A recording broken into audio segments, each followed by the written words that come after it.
I saw nude photos of my wife on her phone that she hadn't shared with me.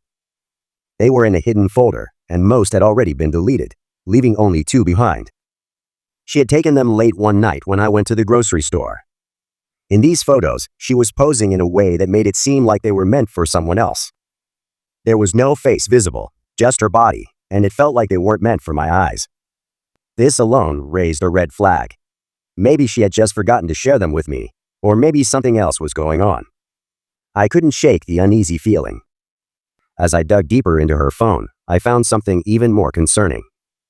She had been flirty with people on a game app she'd been playing a lot lately.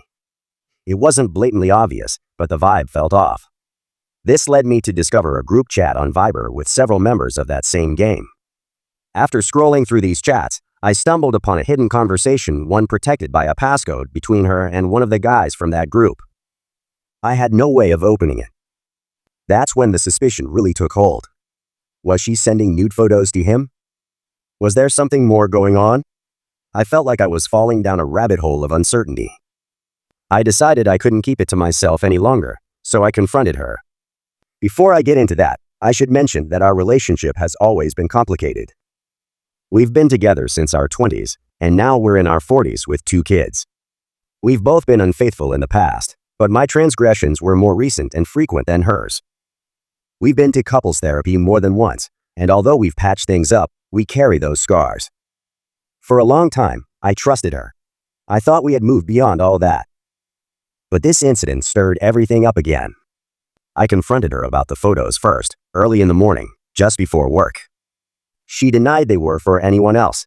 She claimed she took them to get herself in the mood and possibly use them later, but she didn't like how they turned out, which was why she deleted most of them. She said the 2 I found were leftovers, but that didn't sit well with me. I had seen the file names. There were around 50 in total, not just a few. It felt like she was trying hard to get them right, like she was preparing them for someone. Plus, I found the photos not only in the regular photo app, but also in a photo editing app. That made me even more suspicious. She insisted that she often deletes photos she doesn't like, and the editing wasn't a big deal. I tried to give her the benefit of the doubt, but the doubt kept gnawing at me.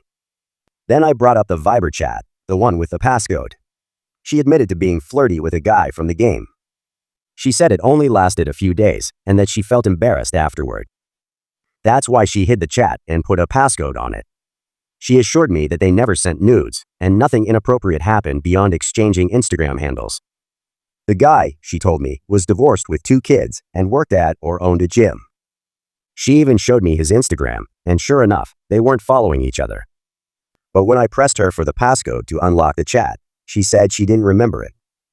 She claimed the flirty exchange had happened over 3 weeks ago and was so brief that she had forgotten the code. I pushed harder, insisting that the conversation wasn't over until she opened the chat. But after a few minutes, it felt futile. I didn't like how I was acting, demanding answers like that. She left for work with her phone, and I knew by the time she got back, the chat could be wiped clean. So whether she genuinely forgot or deleted everything, I'd never know the truth. She acknowledged her mistake in being flirty, admitting that the thought of sharing the photos with him had crossed her mind, but she swore she never went through with it. She seemed genuine, but how could I know for sure? I kept circling back to that one thought: I'll never really know. She could see my torment, the way this was eating away at me. She told me I was right to feel suspicious, but I was letting it consume me. She insisted nothing happened, that I was blowing things out of proportion. And as always, when things got heated, she brought up my past mistakes. The conversation would quickly turn from her actions to mine, and that just made everything harder. I stared into her eyes, trying to gauge whether she was lying. But I couldn't tell. She grew frustrated with me for not letting it go, for circling around the same questions. I couldn't help it, though. I spent most of my days feeling sad, stuck in this endless loop of doubt and mistrust. She tried to comfort me, but nothing could shake this awful feeling in my chest. Strangely, it felt worse than when she actually cheated years ago. The truth is, I'm not planning to leave her. I'm not going to file for divorce or end our relationship. I still love her, and I believe she loves me too. Maybe that sounds messed up, but who am I to judge? I think sometimes people just don't want to feel alone, and love, in all its complications, is what keeps them together. Eventually, I guess I'll have to move on from this. But right now, I'm stuck in this limbo, waiting for the fog to clear, hoping that time will eventually make things right again.